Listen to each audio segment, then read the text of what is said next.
شہباز گل صاحب آپ اس پہ بتائیے مہنگائی کو کنٹرول کیسے کریں؟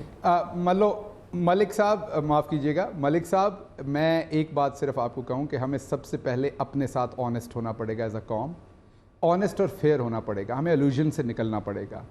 جو چیزیں ہم نہیں کر سکتے یا جو چیزیں ہم نہیں کر سکتے تھے، ہمیں دکھاوے کے لیے اپنے آپ کو جھوٹی تسلیاں دینے کے لیے اپنے آپ کو ان الوژن سے نکالنا پڑے گا۔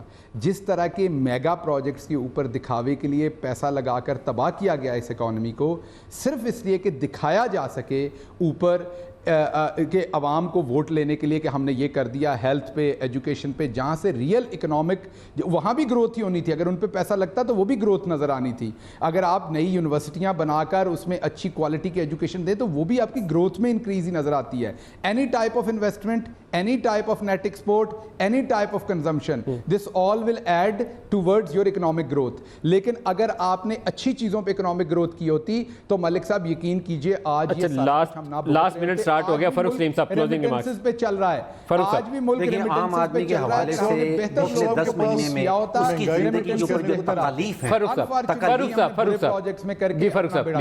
دیکھیں عام آدمی کے حوالے سے تکالیف اس کی زندگی میں پچھلے 10 مہینے میں بڑی ہیں، کم نہیں ہوئی۔ اگر بزنسز کی آپ بات کر رہے ہیں، بزنس مین کی، تو وہ جو نقشہ کھینچا جاتا تھا الیکشن سے پہلے کہ ایز آف ڈوئنگ، آپ کو یاد ہے کہ کتنی دفعہ اس کا ٹرم کا استعمال کیا جاتا تھا، ایک جنت کا نقشہ کھینچا جاتا تھا کہ بزنس مین کے لیے کتنی آسانیاں پیدا کر دی جائیں گی۔